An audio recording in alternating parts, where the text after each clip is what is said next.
Ghosts, ghouls, and skeletons of all shapes and sizes. Welcome to the Book of the Dead.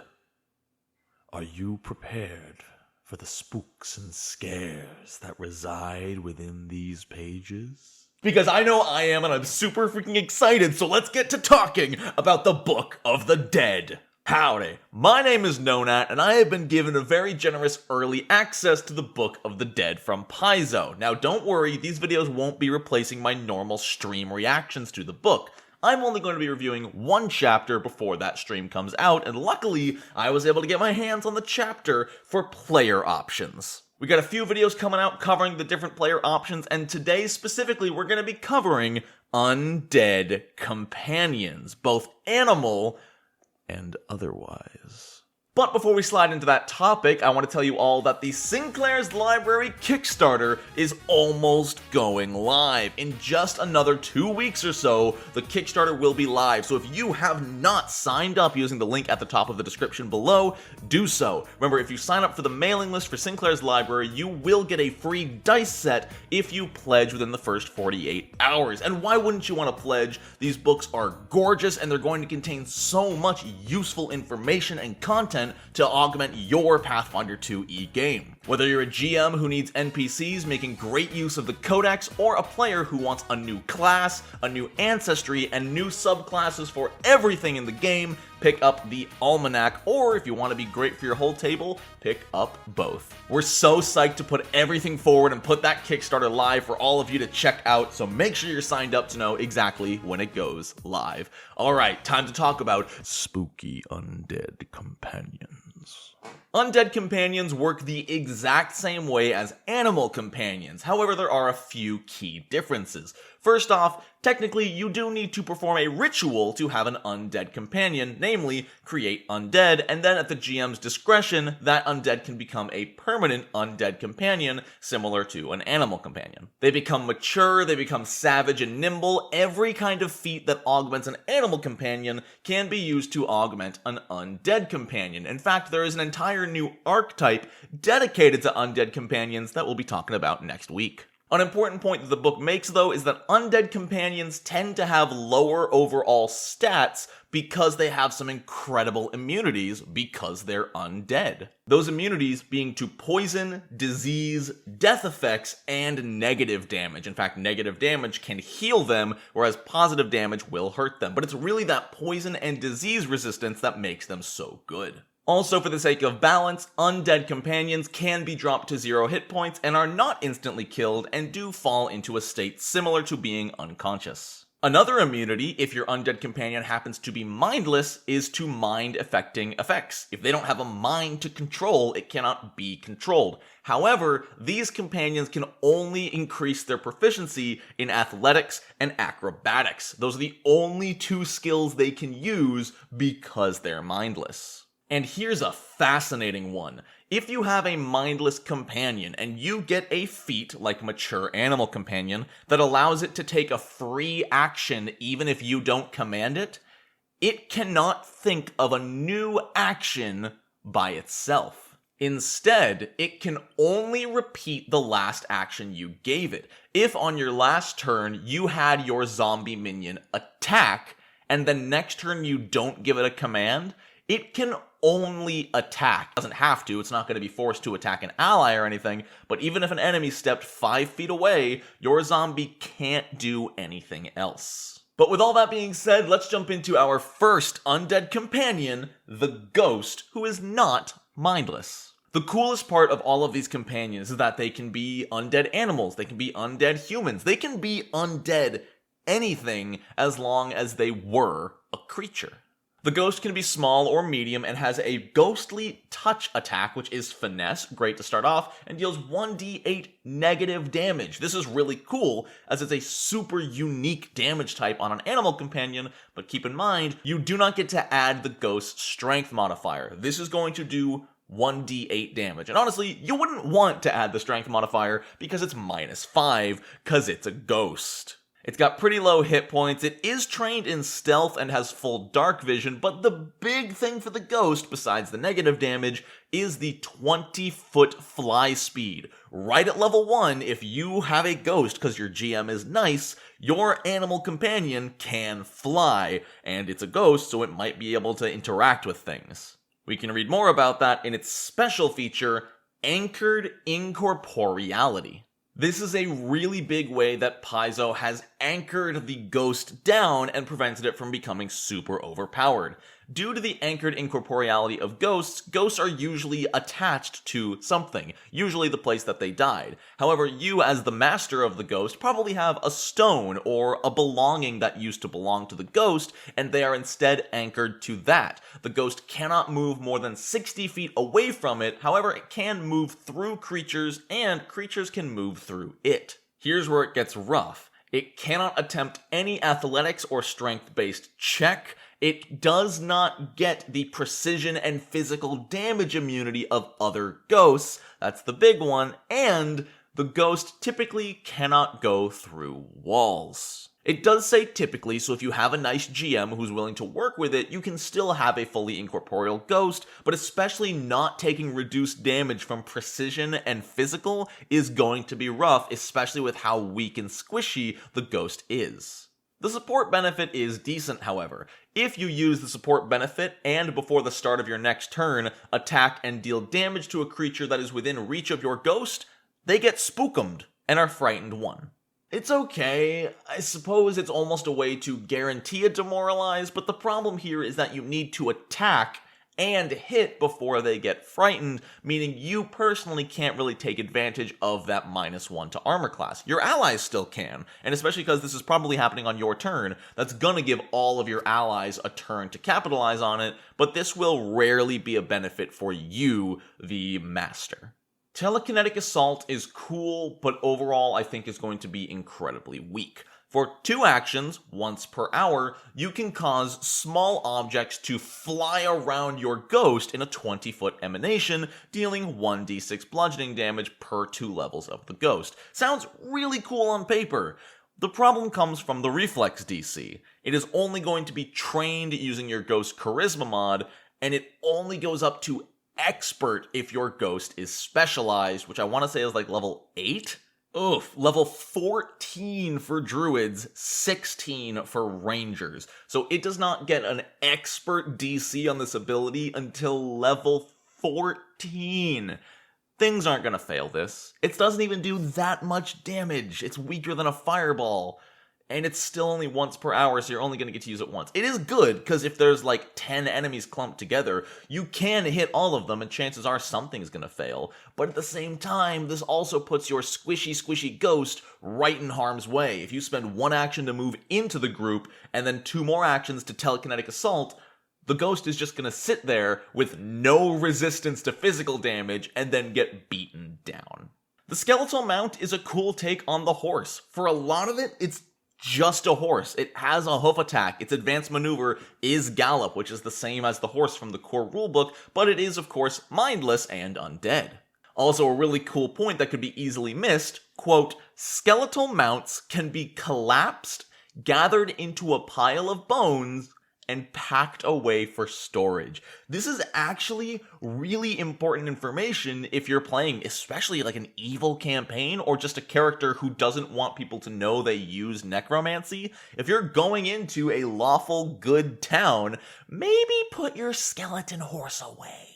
1d6 agile hoof attack, it's got dark vision, 35-foot movement speed, and the mount special, so of course your skeletal mount can be used as a mount, go figure. And the big change is in the support benefit, which I really like. However, it is a little bit difficult to make use of. If you activate your mount's support benefit, and you move at least 10 feet while mounted on them, and you hit something with a strike, they are frightened 1. Frightened 2 on a critical hit. Now what's great about this is there's no saving throw. If you hit, they are frightened, but this does suffer from the same issue as the ghost. You need to hit in order to lower their armor class. It's also an emotion, fear, and mental effect, so it's going to have no use on mindless enemies, which I think are usually immune to being frightened anyway. It is cool and flavorful, but it's effectively a 3-action activity to move, attack, and inflict frightened. Is it bad? No. Is it great? No. Is it cool? Yeah. Skeletal Servant. It's like the skeletal mount, but it's an actual little skeleton man, or even a smaller skeletal creature. And just like the mount, it can also be collapsed and put away, which I just love from a flavor standpoint. It's a pretty decent humanoid type companion with a 1d8 jaw attack and a 1d6 agile attack. Most animal companions don't have more than one attack option, so that in itself is not bad, plus one's piercing and one's slashing. It is mindless with dark vision, and it only has a movement speed of 20 feet, which can be incredibly limiting, but if you can get this thing into combat, it might do okay. A problem here as well, though, is it doesn't have a lot of health, and with only a +2 to dexterity, its armor class is going to be severely lacking, so this thing might die pretty easily. The support benefit, however, will make every rogue in the game consider taking this companion somehow. If you activate your skeleton's support benefit and you hit a creature within arm's reach of that skeleton, the skeleton pops a bone off and jabs it into the target, making them flat-footed until the end of your next turn. What this means is if you can attack them again on that turn or the next turn as a rogue, that's free sneak attacks. And if you activate his support benefit again on the following turn, you can reapply the flat-footed, keeping them flat-footed pretty much forever so long as you hit at least once per turn. That is a great 3-action loop of command, support, attack, attack. Command, support, attack, attack. As a rogue, that'd be amazing. Even as anybody else, this is great. And again, flat-footed is amazing for the party as a whole, because everybody benefits from that lowered AC. Plus, it stops the issue of being forced into a conga line of flanking, which is always great. And the advanced maneuver is kind of funny. Not all that useful, but really cool. For 2 actions, your skeleton gets to make a 20-foot ranged jaw strike as it rips its own head off and throws it. At the same time, all creatures within 10 feet of the impact, or is it within 10 feet of the skeleton? I'm gonna guess it's within impact. It just says all enemies within 10 feet. They must make a will save against your skeleton's charisma modifier, which only increases to expert at level 14. Otherwise, they're frightened 1 or frightened 2. Not great. You also don't get the skeleton's head back until the start of its next turn, which means for the rest of that turn, it can't make any more jaws strikes, but it's 2 actions, so you're probably only going to be able to command it Screaming Skull anyway. It's fine. I don't know when this is going to be the right choice versus just moving up and attacking, but I guess the potential for Frightened is decent. It's just such a low DC, you know? That's the problem that a lot of these Undead Companions are having, is really low DCs. Ladies and gentlemen and those in between, it is time for the piece de resistance of the animal Undead Companions in the Book of the Dead. I give you vampiric animals.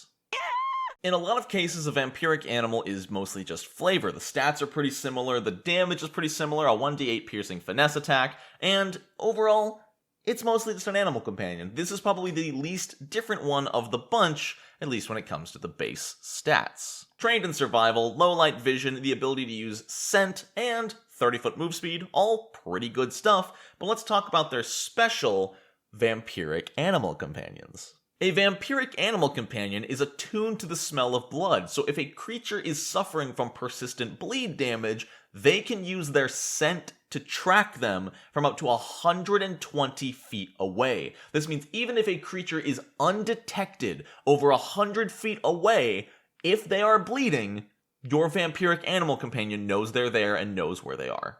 And to support that is the support benefit, which is if you activate your animal companion's support benefit and you land a strike against a creature within reach of your vampiric animal companion deals 1d6 persistent bleed damage. Straight up, just inflicts the bleed. This increases to 2d6 when they become nimble or savage. This is just great. It activates their ability to smell them from far away, and persistent damage is just always good. You know, the only time it's useless against things that don't bleed, but, you know, it's awesome. I think the boar also gets this, so this is still very similar to the boar as an animal companion overall, just with a little more vampiriness. And then we get the advanced maneuver, which brings it all full circle for this bloody support. For 2 actions, if your animal companion can attack a target that is suffering from persistent bleed damage, their attack deals 2d8 additional damage. And if that attack hits, they get temp hit points equal to half your level. Might not sound like a lot, but you can do this every turn as long as the creature is still bleeding. That is amazing self-sustain for an animal companion, which I don't think we've ever seen before. An animal companion that can sustain themselves is super good. And the final undead companion here today is the zombie, which is it's a zombie. It's a mindless, slow-moving zombie. What more do you want? It's got a 1d8 fist attack. It's got 10 base hit points, which can we talk about that? Things like the skeleton and the ghost had base 4. This thing has base 10 hit points, which is nuts. It does have dark vision, but it is mindless and only has a 20-foot move speed. And the support benefit ain't bad. Anytime you hit a creature within 10 feet of your supporting zombie, so it doesn't even need to be in melee range, if you hit that creature, it takes 1d6 additional damage as the wound you inflicted festers. I kinda wish this was poison damage. It's just the same damage type as your attack, but it's still pretty cool. This increases to 2d6 when the zombie becomes nimble or savage, and again, it's not like the first hit per turn, it is every time you hit them. So you could technically have a flurry ranger who uses 1 action to support with the zombie, and then is able to attack 3 times with 2 actions because they're a flurry ranger, and if they hit all 3 times, all 3 of them get the bonus damage. Super good. And the advanced maneuver is pretty good too. If the zombie has something grappled or restrained, you can use Take a Taste to just attack it, and instead of dealing d8s, you deal d10s. I don't think this would have been overpowered to make it an auto-confirmed hit, especially if you made it 2 actions. I think I would have preferred that. Right now, all it does is increase your damage die from d8s to d10s, and you have to have it grappled as a requirement. Plus, if you grappled it on that same turn, this attack is going to take a -5. I think I would have rather had it reward you for having them grabbed on the previous turn to use 2 actions to automatically hit for the damage die of d10. It's fine. Overall, I don't think it's going to be that useful, though.